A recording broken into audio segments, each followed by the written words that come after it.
ராகி மாவு யூஸ் பண்ணி ஒரு குயிக்காக செய்யக்கூடிய ஒரு புட்டு. இது ஸ்வீட் யூஸ் பண்ணி பண்ணியிருக்கேன். உங்களுக்கு காரம் வேணும்னாலும் இதிலேயே பண்ணிக்கலாம். அதுக்கு 1 கப்பு ராகி மாவு, 1 கப்பு அரிசி மாவு.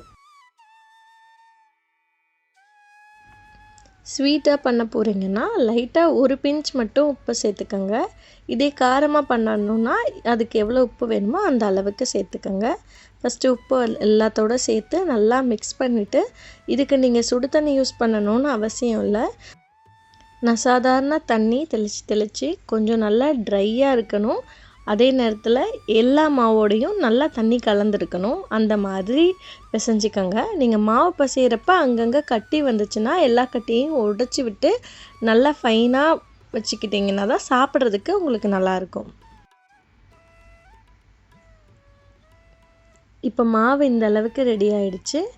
இப்போது இதை நான் ஒரு ஸ்டீமர் பிளேட்டில் லைட்டாக ஆயில் க்ரீஸ் பண்ணி அதில் மாற்றி வைக்கிறேன். நீங்கள் இட்லி பானையில் கூட வச்சுக்கலாம். இட்லி பிளேட் இருக்கு இல்லையா, அதில் கொஞ்சமாக நெய்யோ எண்ணெயோ தடவிட்டு அதில் வச்சு ஒரு 10 மினிட்ஸ் மீடியம் ஃப்ளேமில் ஸ்டீம் பண்ணி எடுக்கணும்.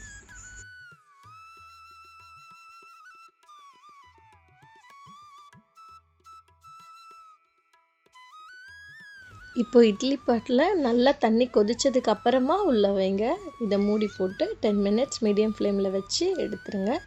அதுக்கப்புறமா அது கட்டியாக இருக்கும். அதை நல்லா ஸ்பூன் வச்சு உடச்சி உதிர்த்து விட்டுக்கோங்க.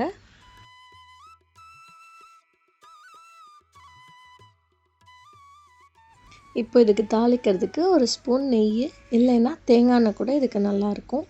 நான் ஒரு 10 கேஷ்யூ 10 ஆல்மண்ட்ஸ் நல்லா சின்ன சின்னதாக வெட்டி போட்டிருக்கேன். ஒரு ஸ்பூன்லேருந்து 2 ஸ்பூன் வரைக்கும் ட்ரை கிரேப்ஸ் யூஸ் பண்ணிக்கோங்க.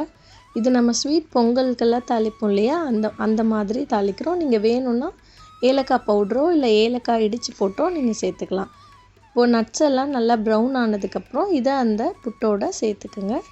இதோட நீங்கள் சுக்கு பொடி கூட சேர்த்துக்கலாம், ரொம்ப நல்லாயிருக்கும். இப்போது ஒரு கைப்பிடி நிறைய துருவின தேங்காய் சேர்த்து கையாலேயே எல்லாத்தையும் நல்லா மிக்ஸ் பண்ணி விடுங்க.